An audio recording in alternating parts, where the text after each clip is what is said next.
Chang, pwede bang makahiram muna ako sa'yo? Pampacheck up ko lang. Pampacheck up? Saan? May sakit ka ba? Buntis ka, no? Ayan, ang sinasabi ko sa'yo. Oh, magkano ba kailangan mo? Grabe! Grabe, ang kapal ng mukha. Hindi ka na nahiya? Umuutang ka pa talaga sa mama ko? Ano ka, may patago? Ipampacheck up ko lang naman kung ilang buwan na yung bata. Ayan, anak-anak kasi nung maaga. Tapos, kapag nangailangan, sa iba hihingi. Sa kamag-anak. Kakahiya. Konting hiya naman.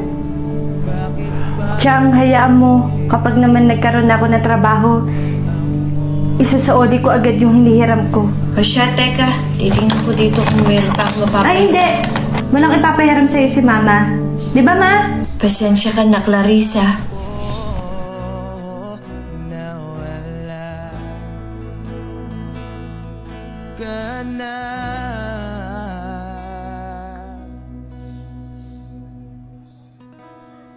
Hayaan mo, Tiyang. Aalis din naman agad ako pagkapanganak ko. Clarissa, pasensya na ha. Alam mo naman na mainit sa'yo yung anak ko. Hindi yung papayag na dito ka tumira. Patitirahin niyo dito yan?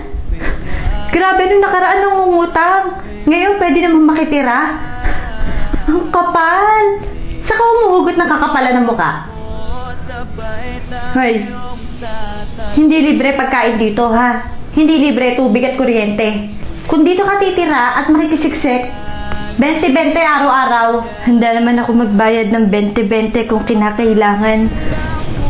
Makasurvive lang ako sa araw-araw. Kami ng anak ko. Pampacheck up nga, wala ka eh. Pambayad pa kaya ng 20-20. Shhh.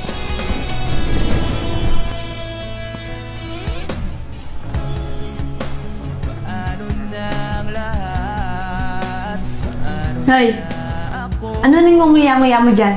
Binayaran mo ba yan? Baka nakakalimutan mo, 20-20 araw-araw dito. Yung kuryente at tubig kahapon na ginamit ko, nakabayad na ako kay Chang. Ito pala yung 20 para sa kinakain ko ngayon. Pasensya na. Bakit bigla kang lumisan nang hindi man lang nagpaalam? Isang malamig na hangin ay umakap sa akin. Clarissa, kailangan mo na raw umalis dito bago ka manganak. Ha? Teka, ang bilis naman yata. Kakaisang linggo ko lang dito. Ay, sorry ha. Mukhang hindi pa nga talaga nasabi sa'yo. Siya ako na magsasabi. Pwede ka nang umalis. Mamaya, ayusin mo na yung gamit mo. Humanap ka na ng matitirahan mo. Hindi ka na pwede sumiksik dito. Meron pa kami ibang patitirahin dito na mas afford yung bayad. Asa ba si Chang? Kailangan ko siya makausap. Baka pwede pa namin ito pag-usapan. Kakausapin mo pa?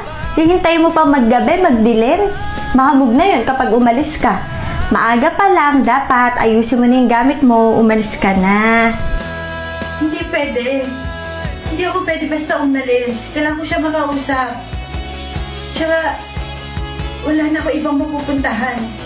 Hindi ko na problema yun. Hindi na namin problema yun. Sige na, ayusin mo na yung gamit nyo.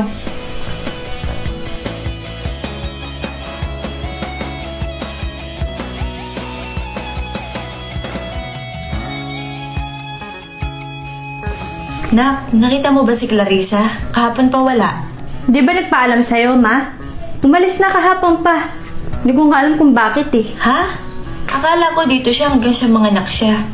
Ano nangyayari dun? Siguro nahihirapan magbayad ng 20-20 araw-araw, kaya... Hindi natin problema yun, hayaan mo na yun. Oo siya. Ang sa akin lang naman eh, dapat nagpaalam siya sa akin. Oh, hindi mo ko iwan. Di pa ba bayan na ako'y mag-isa? Pasensya na, anak.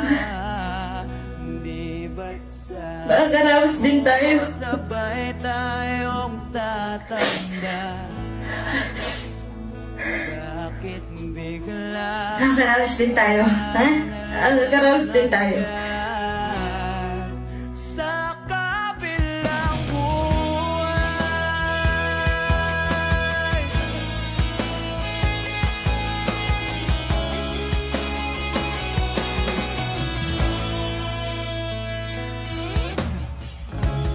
Oo nga, hindi ko akalaing sisikat yun, no? Oo nga, dati nga nakikitira lang yun dyan kila Aling Chona. Ang galing naman kasi talaga niya. Kaya nga, proud.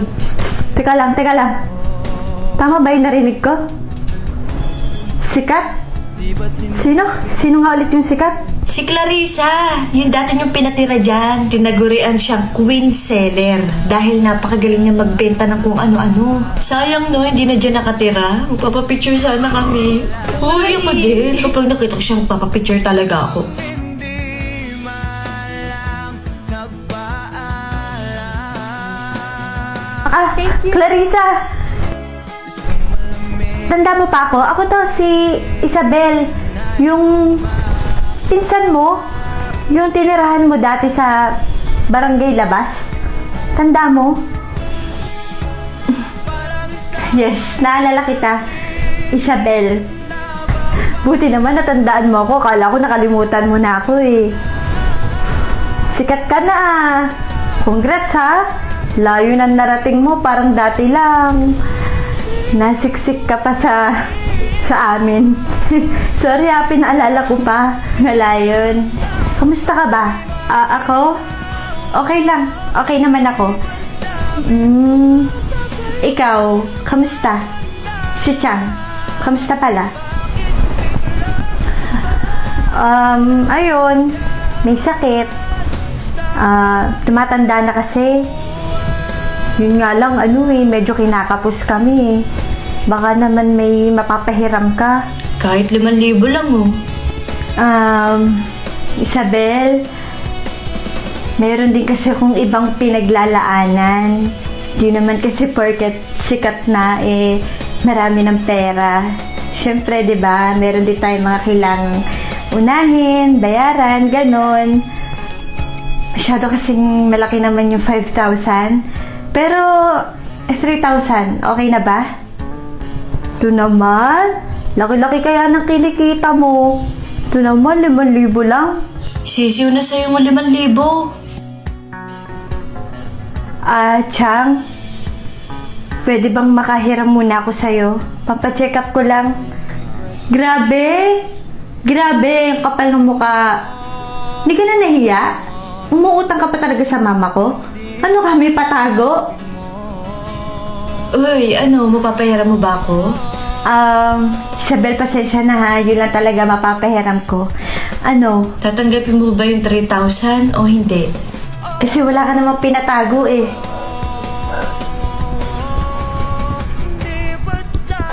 Sige na, una na ako ha. Naabala mo kasi yung oras ko eh. May kailangan pa ako tapusin.